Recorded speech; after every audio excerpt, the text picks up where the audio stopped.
Every time I'm in the Sanford area, I try and find CSX local A766, nicknamed the Aloma Switcher, and after years of hit-or-miss searching, that's exactly what happened to me on this Wednesday afternoon. The crew was pulling out of CSX's Rand yard just as I got there, so I made a dash for Amtrak's Auto Train yard, where I knew they'd make an appearance.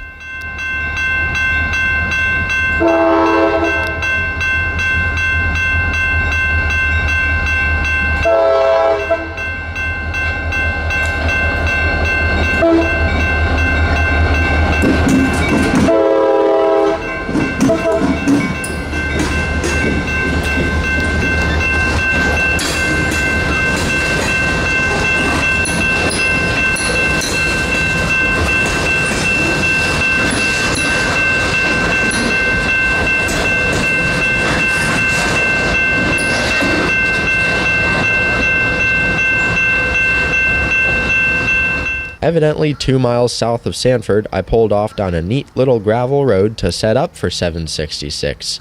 The Aloma Switcher works its namesake branch, which begins by splitting off the A line and into the auto train facility.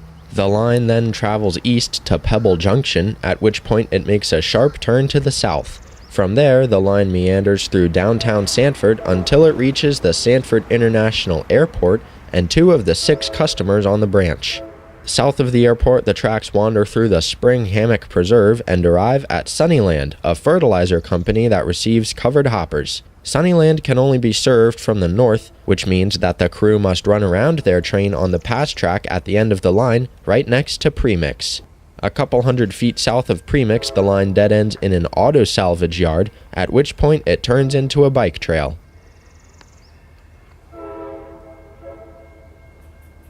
Originally built in the late 1800s by the East Florida and Atlantic Railroad Company, the Aloma branch ran from Winter Park to Sanford via Oviedo and the Aloma area.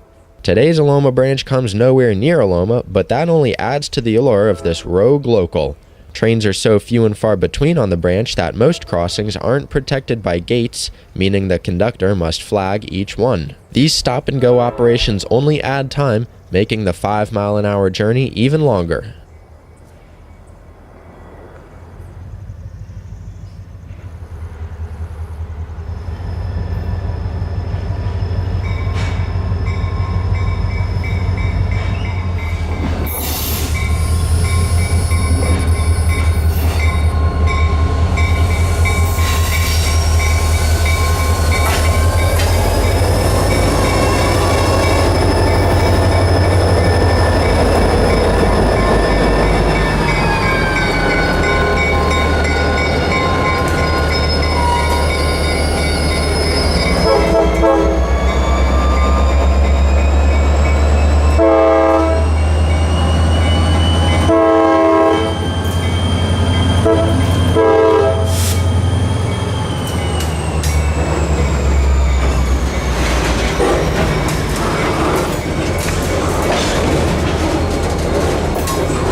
Still pushing south, I pulled up to the Sanford International Airport just in time.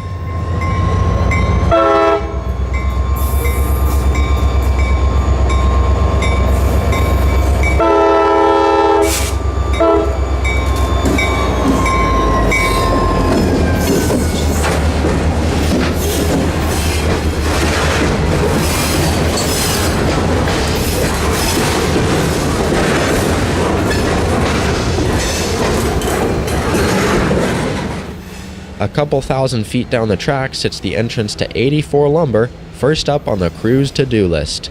By the time I got there, they were already shoving north onto the property.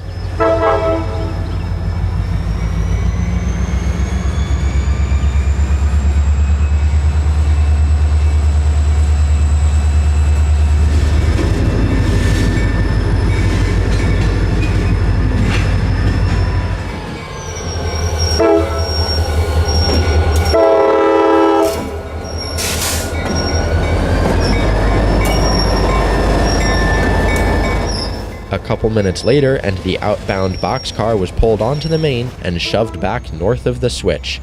The crew now has an empty track at 84 Lumber, which means they can shove the loaded center beam in for delivery.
Somewhere in between 84 Lumber and Sunnyland, I found myself on the edge of the Spring Hammock Preserve.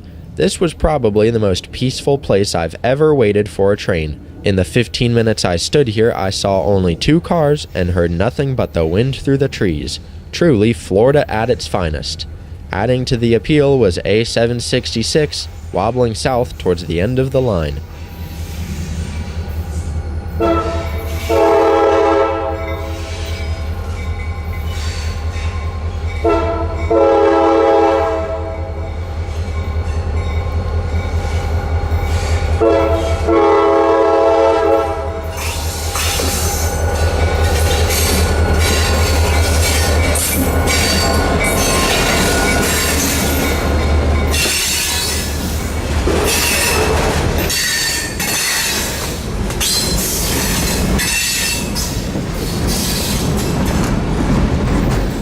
At the end of the line sits the premix facility and scrapyard. Neither were being worked today. 766 brought the train down only to run the pass track. This put the engine on the north end of the train, allowing for the crew to now switch out Sunnyland. Running back north, the tracks pass over Soldiers Creek, a scene I had been wanting to get for over 10 years.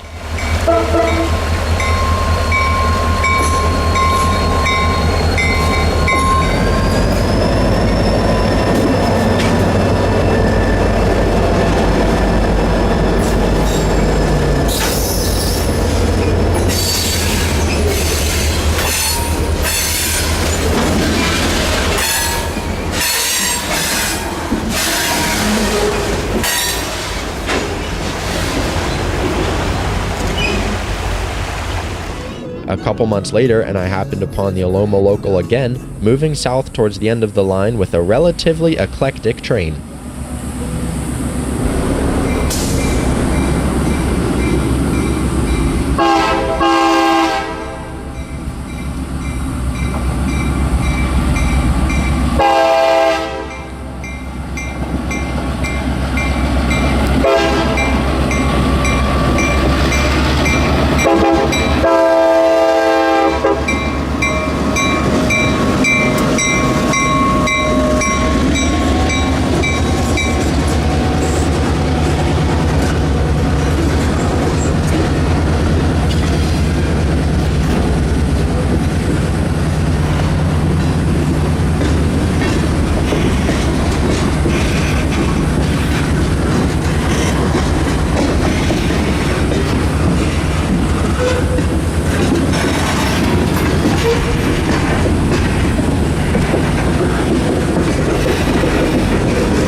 I got on scene right as 766 did, and just as they were pulling out empties from premix. The track layout is so tight that the engine has to back up into the salvage yard in order to get just 3 shorty hoppers off the premix house track.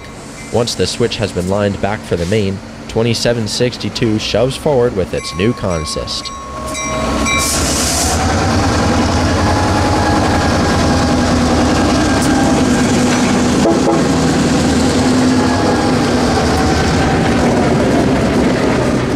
I wanted to put enough time between me and A766 that I could hike back through the preserve and get to Soldiers Creek via the trails. What I did not know is that everything has been abandoned, even the environmental center. It was all really kind of creepy. But I eventually made my way back to the creek and had more than enough time to boil in the hot Florida summer sun while I waited. But as you might have imagined, it was all worth it. Soldiers Creek is arguably my favorite place to watch trains in Central Florida, something to do with the nostalgia and appeal of such a unique and rarely photographed piece of railroad all rolled into one.